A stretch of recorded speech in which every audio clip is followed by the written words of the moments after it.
L'effet multiplicateur dans le modèle ADAS. Quand un gouvernement lance une politique de relance, la question essentielle n'est pas seulement combien il dépense, mais dans quelle économie cette dépense s'exerce.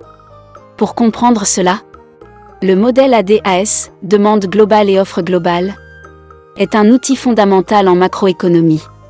Avant d'y arriver, nous vous invitons à mettre une pause à cette vidéo, à cliquer sur le pouce bleu, vous abonner et activer la cloche de notification pour ne rien rater de nos prochaines vidéos. Si vous êtes intéressé par plus d'apprentissage, veuillez cliquer sur le lien en description de cette vidéo pour vous inscrire à la prochaine session de notre formation en économétrie et technique quantitative. Commençons par lire le graphique. Sur l'axe horizontal, nous avons le PIB réel, c'est-à-dire le niveau de production. Sur l'axe vertical, nous avons le niveau général des prix. La demande globale, notée AD, est décroissante. Pourquoi ? Parce qu'une baisse des prix augmente le pouvoir d'achat, réduit les taux d'intérêt réels et stimule la consommation et l'investissement. Lorsqu'une dépense autonome augmente, la courbe AD se déplace vers la droite. Ce déplacement initial est ensuite amplifié par l'effet multiplicateur. Mais l'impact final dépend du comportement de l'offre globale. À court terme, la courbe d'offre globale, AS, est croissante. Produire davantage implique des coûts plus élevés. Les entreprises exigent donc des prix plus élevés. Plus l'économie se rapproche du plein emploi, plus l'offre devient rigide, et plus l'ajustement se fait par les prix, plutôt que par la production. Voyons maintenant le cas de l'économie fermée. Dans une économie fermée, il n'y a ni exportation ni importation. L'économie démarre à un équilibre initial, avec une production inférieure à son potentiel.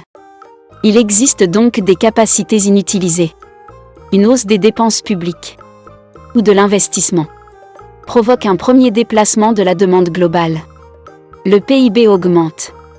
Les prix montent modérément. Cette hausse du revenu entraîne ensuite une augmentation de la consommation, puis de la production, ce qui provoque un nouveau déplacement de la demande globale. C'est l'effet multiplicateur. Dans ce cas, le multiplicateur est élevé, car les fuites sont limitées. Il s'écrit simplement K égale 1 divisé par 1 moins la propension marginale à consommer. Résultat. Le PIB augmente fortement. Passons maintenant à l'économie ouverte. Dans une économie ouverte, les agents consomment aussi des biens importés. L'équilibre initial est le même. Mais lorsqu'un choc de demande survient, une partie du revenu supplémentaire quitte le circuit économique national. La demande globale se déplace toujours, mais avec une amplitude plus faible. L'effet multiplicateur est donc atténué. Dans ce cas, le multiplicateur devient 1 divisé par 1 moins la propension marginale à consommer, plus la propension marginale à importer. Les importations réduisent l'impact final sur le PIB. Un dernier point est essentiel.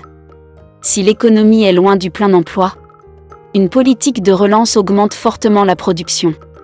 Mais si l'économie est proche de sa capacité maximale, l'ajustement se fait surtout par les prix, avec un risque inflationniste. En conclusion, l'effet multiplicateur amplifie les politiques de relance.